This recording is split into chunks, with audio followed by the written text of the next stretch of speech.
Hey guys, welcome to my second February weekly wrap-up.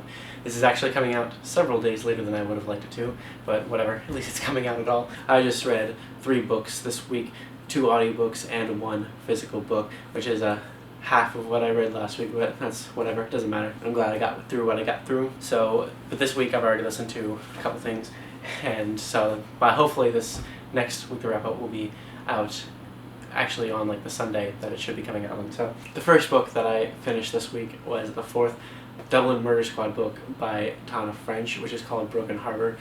This I really liked a lot. I think this is tied for my favorite with the second book, The Likeness. There's just something about this one that I really enjoyed a lot.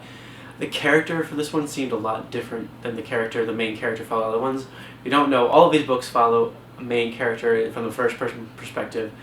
They're all different, and they all have like different personalities and stuff. They each have their own unique voice and everything, but I feel like all of the ones before this one have a very similar kind of personality. They're all kind of like snarky, sarcastic, and that kind of thing. They're not all like follow the rules of what they're supposed to be doing all the time. The main character of the second book kind of does more than the main characters in the third book and the first book, but in this book it's like the main character is like a completely follow the rules by the book kind of person. It's really interesting to see how his views and feelings on things and how everything his world just kind of starts to get a little bit more and more disrupted as the book goes on because of what is happening in the story. Basically, the story surrounds this house where this family is basically found murdered, except for the wife. So there's the husband, the wife, and the 2 kids.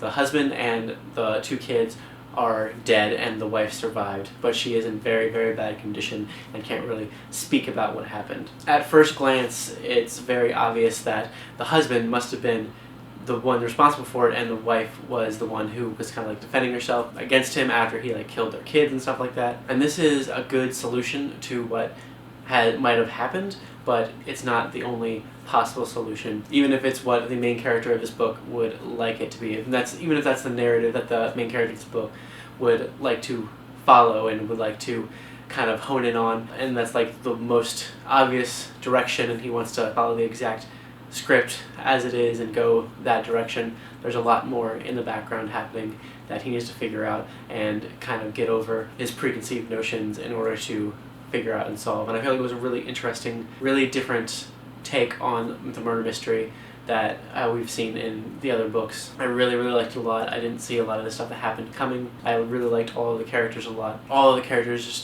Tana French does a really good job of making characters and making you care about them and introducing them in a really interesting way, and then kind of changing your perspective on those characters as you go through the book. I really enjoyed this one a lot. This is definitely one of my favorites of the series so far. I'd give it a 4.5. And I really recommend the series to everyone. I can't wait to read the 5th one, and I'm pretty sure the 6th one is coming out this year, so I'm really happy about that. The second book that I finished this week is actually an audiobook called Castle in the Air, and it is the second book to Howl's Moving Castle, and I read this because Giselle was doing a read-along with her Neverlanders group on Goodreads, where they read lots of middle grade stuff. And this is the series that they were reading throughout the first little beginning of the year. They read House of the Castle and Castle in the Air and House of Many Ways, which is the 3 books in that series. I'm currently listening to House of Many Ways right now, but last week I listened to Castle in the Air, and I didn't like it for most of it. It was kind of weird, and I just didn't feel the same things towards it as I did towards the first one. I really liked the first one a lot. It was just really whimsical and really fun. This one was just so strange, and I didn't really feel any connection to it at all. It's basically this main character. He's like a carpet merchant, and one day he ends up getting this flying carpet that when he falls asleep, it sends him off to this place where he meets this girl, and like he doesn't know how this is happening. He doesn't know why the magic carpet's leaving. Basically, the magic carpet's only activated if you say like a certain thing, and the person who gave it to him or that he got it from, he didn't hear what that thing he's supposed to do to make the magic carpet like respond to him was. So when he falls asleep, every time he's just like, I must be saying something in my sleep, and it's sending me off somewhere. And he's sending off to meet this girl who I don't want to call this insta-love, because it's worse than that. It motivates him throughout the entire book, this weird instant love he has with this girl that he knows literally nothing about, and that they barely talk even a little bit, and all of a sudden he's just completely infatuated with her, and then something happens to her, and all this stuff happens with him, where he just like, all of his motivation for the entire story is like chasing after this girl, and it just really doesn't connect me to the story. There's a lot of stuff happening, there's a lot of adventure, there's a lot of stuff in the plot, things just keep happening to him, one after the other, after the other, after the other, but I don't really feel anything towards what's happening in it. He's a good guy, the main character is a good guy, he's just a bit oblivious and ridiculous, and overall the story is pretty ridiculous. I did like the ending more. I liked the last maybe 4th or 5th of the book a lot better than the rest of it. It starts tying in a little bit more to the first book, and it starts to become clear why this is what it is, and some stuff happens with some of the characters that's like really interesting, and that's when I started to like it. But throughout most of it I was just like, I didn't really look forward to listening to it, and I wasn't too into it, but I am really excited to listen to the third one because Giselle really likes the third one, and that's what I'm listening to right now. I just started it today, so we'll see how that goes. I think I gave that one 3 stars, and then the other thing that I read this week is a physical book, and this isn't really, I shouldn't really count this because I really only read the last like 100 or so pages of it because I started it all the way back in August. It is Rainbow's End by Werner Vinge. I started this in August of last year, and I did not finish it very quickly, obviously. I don't know what it is about it. I kind of do know what it is about it, actually. I gave this 2.5 stars, like 2.5 stars, something like that. I loved Werner Vinge's Zones of Thought series a lot. I talked about it all the time on my channel last year, and I've talked about it in my like top books of the year for last year, and it was really, really good, really amazing sci-fi series. At least the first 2 books are really amazing, and then this one has a lot of really good ideas, especially the world building, especially set in this world. It's not very far in the future at all.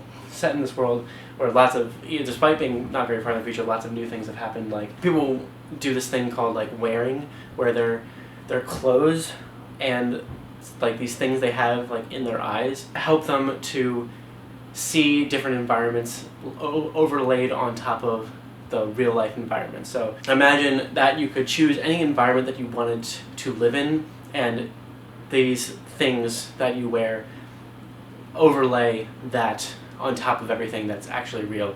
And everyone does this. Literally everyone in this world like does that and is familiar with that, and it's a very real and very normal part of everyday life now. And they've cured a lot of different things. They've just found a cure for Alzheimer's, and the main character is named Robert, and he was a poet before he got Alzheimer's, and he was like a world famous poet, and he's a huge monumental jerk to everyone, literally. Then they cure it, and he starts to remember everything, and he remembers everything except for he's not very good at writing poetry anymore, and it really pisses him off.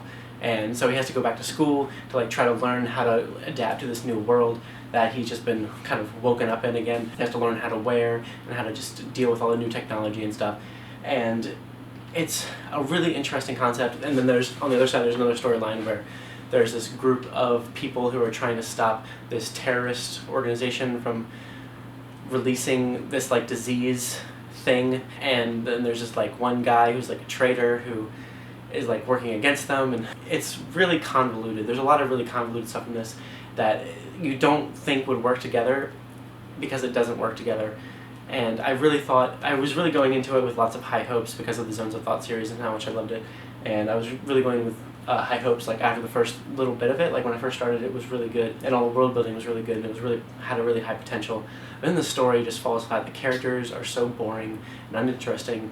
Nothing really happens. The plots come together at one point, and it's just like there's nothing interesting about it. It's so slow. Like, I don't mind books that are slow and like slow moving and stuff like that, but this one just, the plots don't do anything at all, and it has such a low payoff at the end that it's just not worth it. I just felt like it just went nowhere. At the end I felt like nothing had been accomplished. The characters went nowhere, and overall I just didn't like it. I still like Werner Vinge's writing, which is weird, and I still like his world building, but the characters in the story just aren't very good, and that was unfortunate. I don't think I didn't like it because it took me forever to read. I think it took me forever to read because I didn't like it. So then, right now, I'm currently listening to, like I said, I'm listening to the third Howl's Moving Castle book, which is called House of Many Ways. And then I have a few other books on audio, like on Overdrive, that I can listen to. I'm not sure if this is seeable or not, but I just have a few things. I actually just listened to this. That's Robert Ebert's Life Itself. I'll talk about that in my next weekly wrap-up. I have The Shining Girls by Lauren Bukis, which is a mystery, and then I have Blue Lily, Lily Blue, which is the third book in the Raven Boys, but I don't have the second one. That one's on hold right now, and I have to wait for it to get that one, The Dream Thieves, before I can listen to the third one, obviously. And then The Wide Window, which is also a third book.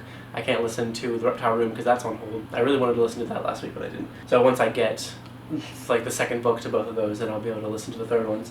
And then I have Everything I Never Told You by Celeste and G. And I have a few other things on Audible that I can listen to. And then physically, I have been reading this. It is called Arrows of the Queen by Mercedes Lackey.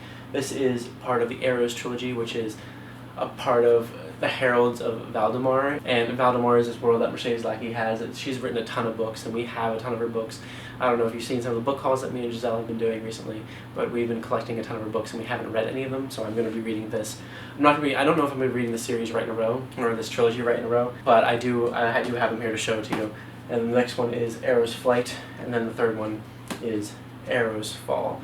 So at some point I'm going to read these other two. I'm hoping pretty soon after reading this one. But this is good so far, I like it. And then two other books, I'm definitely not going to get through these by the end of this week, but they are ones that I'm definitely going to start right after reading Arrows of the Queen. They're actually books that Steve Donahue, who I've talked about before and who has been in our vlog now. We went to the Boston Public Library sale with him, and you can watch that if you click this card.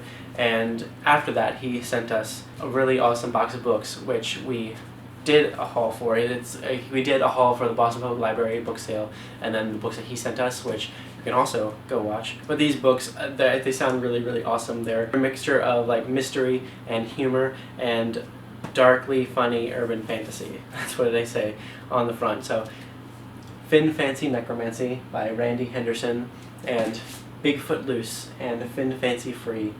So these look really awesome. I really love the covers of these a lot. I don't know anything about the stories. All I know is like what the genres are of them, and I'm really excited for them. This one, the second one, just came out like yesterday or something like that, and Steve got it from the publisher and he sent it to me, and so I'm going to read both of these, and hopefully I can do some sort of little review on the second one since it just came out. I think that'd be fun to do a review on both of these to let people know how I feel about them and to kind of have a review of something that just came out. I want to do more book reviews like that on this channel of books that are new releases. So, and Giselle and I did an unboxing of that box of books that Steve sent us on one of our vlogs, which you can also go watch. We do lots of bookish things on our vlog.